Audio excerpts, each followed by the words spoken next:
One of the weirdest miracles in the entire Bible is when Jesus rolls up on a fig tree. He notices it doesn't have any fruit, so he curses it, and it withers and dies. Talk about being hangry. But as you can imagine, the real truth behind this story is something you probably didn't learn in Sunday school, but we're going to go over today in this episode.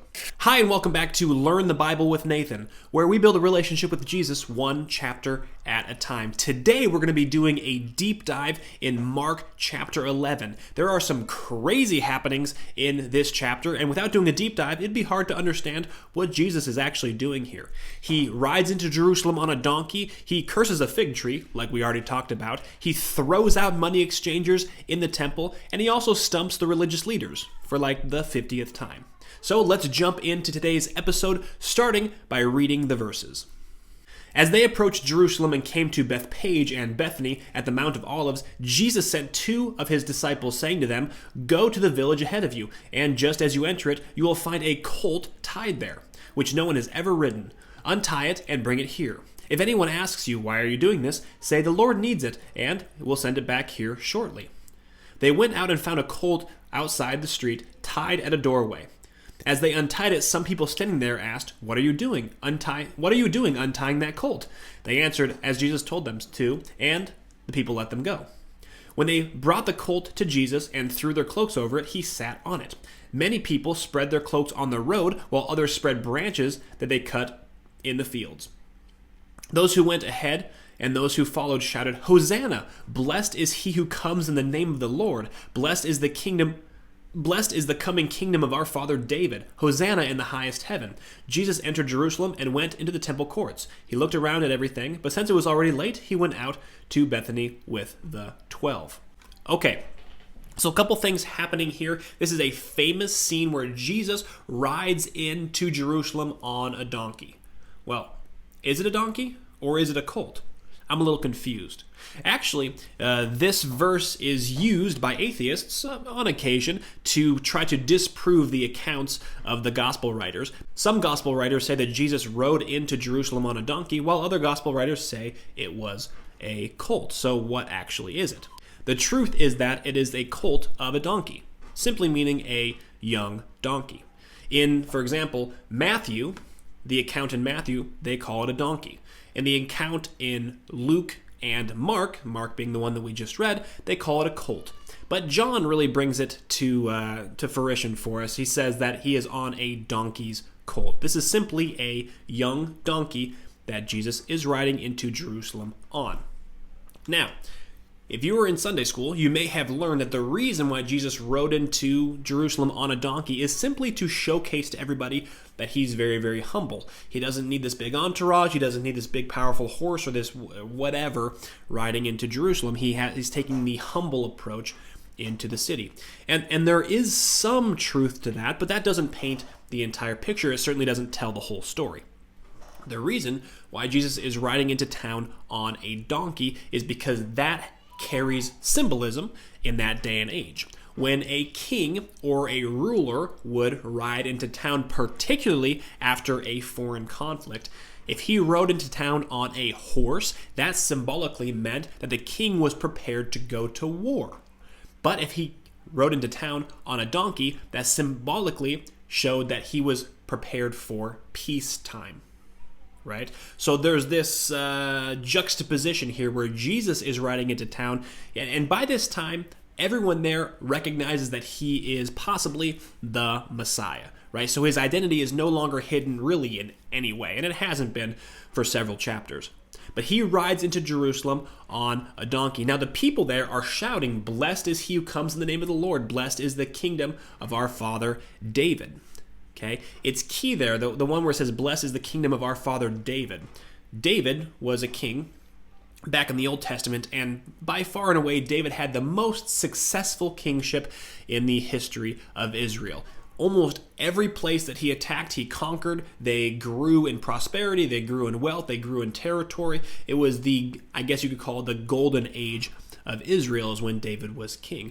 So when they're saying, "Blessed is the coming kingdom of our father David," what they're saying is, we're excited that Jesus the Messiah is here. They are now going to liberate us from Rome and take us back into those golden years, the golden age of Israel, when David was the king. But Jesus, using his words up to this point and also symbolically riding in on a donkey, is saying precisely the opposite.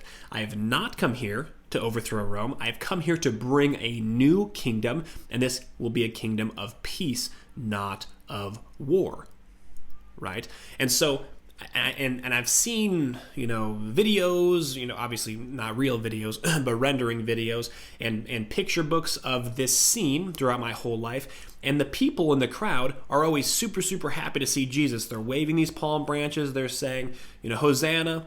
And they're all very happy to see Jesus. But as indicated here in the scriptures, it's likely that some people were happy to see Jesus, but others most likely were actually very upset when they saw Jesus. It wasn't just a completely happy affair, right? Some people must have been frustrated or even angry with Jesus, especially as he rides in on a donkey.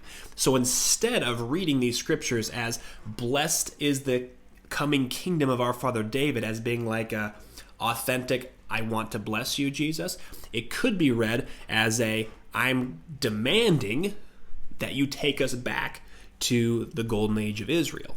Like they want to steer Jesus in the direction that they think the Messiah ought to go into versus the direction the Messiah actually will go into, right? Now, that's reading between the lines a little bit. It's a little bit dangerous to do that in the Bible, but the final point that I'll make is that these same people who are shouting, Hosanna, Son of David, and waving these palm branches, these are the same people 1 week from now who are going to shout in the crowd, crucify him. So if they aren't mad yet, they're gonna be. So something for us to kind of keep in the back of our mind as we're reading through these verses. Okay, that's all I wanted to extrapolate out of the first couple of verses. Let's move on and read some more verses starting in verse 12. The next day, as they were leaving Bethany, Jesus was hungry. Seeing in the distance a fig tree in leaf, he went out to find if it had any fruit. When he reached it, he found nothing but leaves, because it was not in the season for figs. Then he said to the tree, "May no one ever eat fruit from you again." And his disciples heard him say it. On reaching Jerusalem, Jesus entered the temple courts and began driving out those who were buying and selling there. He overturned the tables of the money changers and benches of those selling doves, and would not allow anyone to carry merchandise through the temple courts. And as he taught them, he said, Is it not written, my house will be called a house of prayer for all nations, but you have made it into a den of robbers. The chief priests and the teachers of the law heard this and began looking for a way to kill him, for they feared him, because the whole crowd was amazed at his teaching.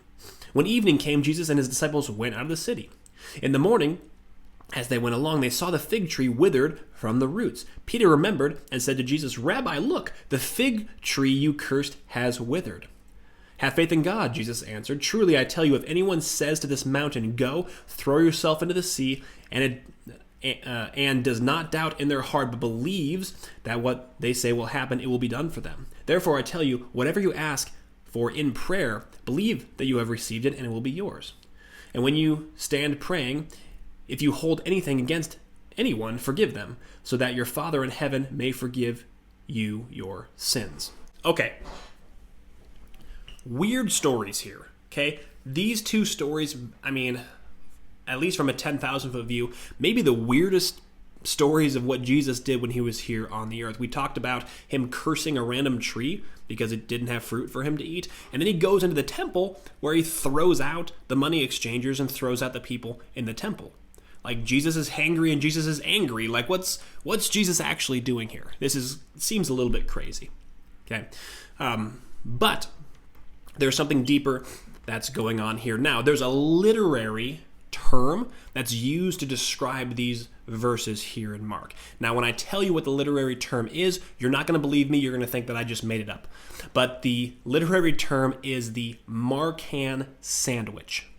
Yes, you heard me right. Markan sandwich. Okay? Now, the way that a Markan sandwich works is similar to the way that an ABAB poem works, right?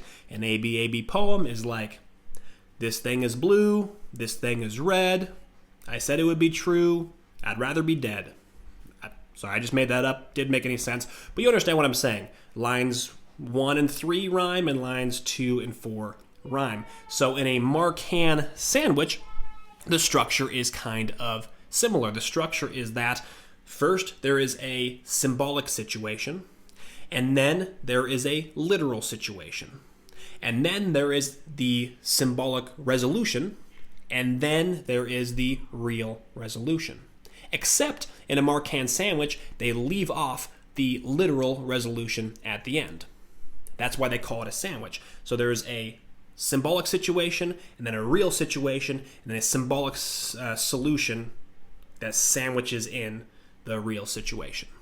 Okay, that might be a little bit confusing, especially if you're listening to this and we don't have any visuals up or anything like that, but I'll explain how this passage is a Marcan sandwich, and it'll make a little more sense to you. So first and foremost, we start with a symbolic situation. The symbolic situation is when Jesus sees the fig tree. Now, throughout the Old Testament, a fig tree has been used to symbolize Israel, the nation of Israel. In particular, the leaders, the religious leaders in the nation of Israel. So when Jesus sees this tree, he sees that it has leaves, but when he goes closer, he realizes that it does not have any fruit. Okay, so because Jesus is making a symbolic message here, what does this mean symbolically? Okay, a tree with a bunch of leaves but no fruit symbolizes Israel, the religious leaders, because they have a lot of religious activity, right? They do the prayers, they do the fasting, they do the this, that, the giving, all the whole thing, right? That is a ton of religious activity, okay? But their religious activity is not producing any fruit. Okay, so from a distance you can see this fig tree and go, that's a healthy fig tree. It's producing a lot of leaves. But as you get closer, you realize it's all leaves and no fruit. It's all style and no substance. Okay, so that's the initial symbolic situation with this fig tree, which symbolizes Israel.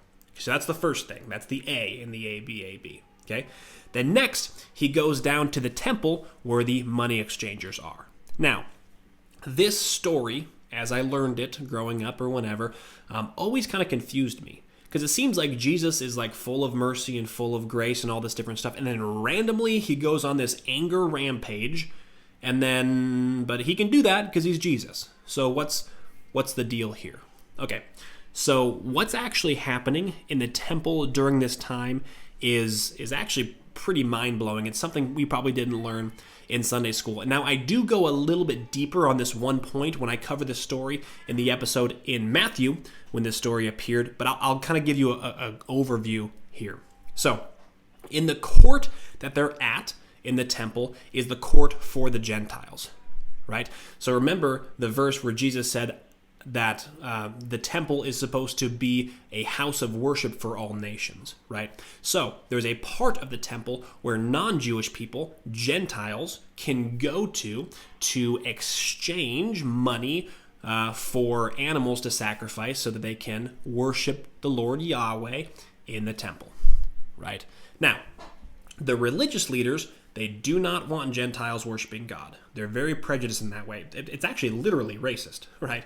But they're very prejudiced in that way, so they do not want Gentiles to worship the Lord. But to simply say, Gentiles, you are not allowed to worship the Lord in our temple, that would be breaking the religious law.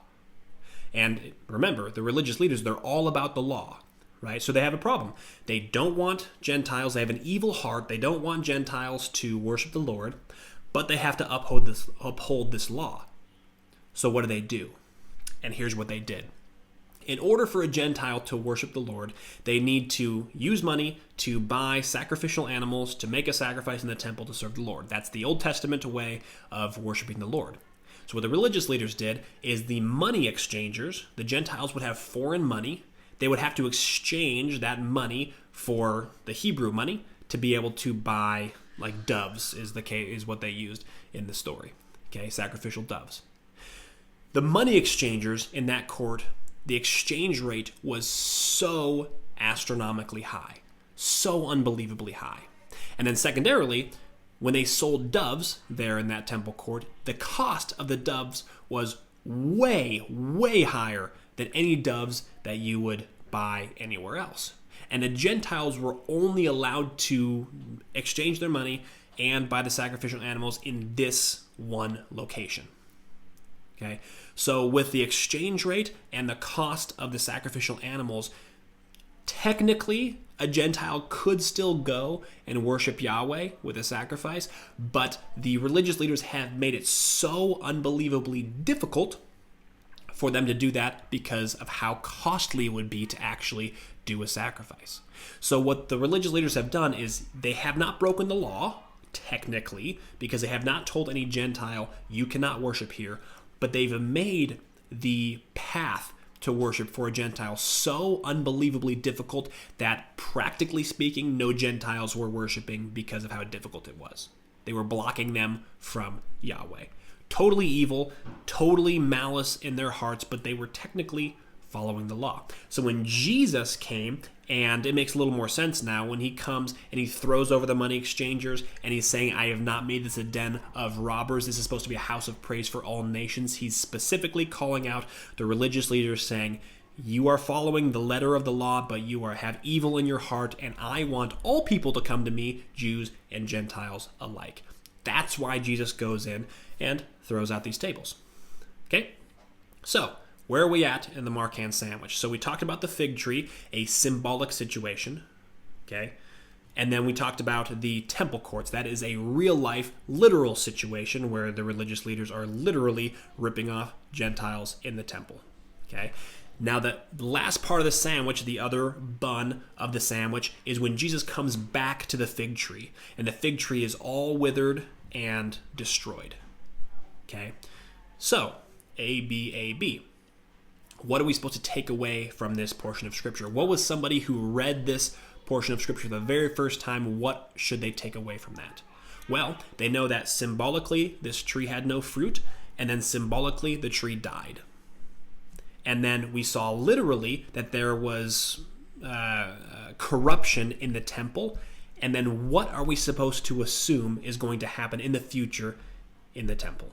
That's the whole point of this Markan sandwich, is to give you this sandwich for us to be able to take away from it. Jesus is actually making a prophecy here. He's saying because of the condition of the temple, something bad is going to happen to the temple in the future.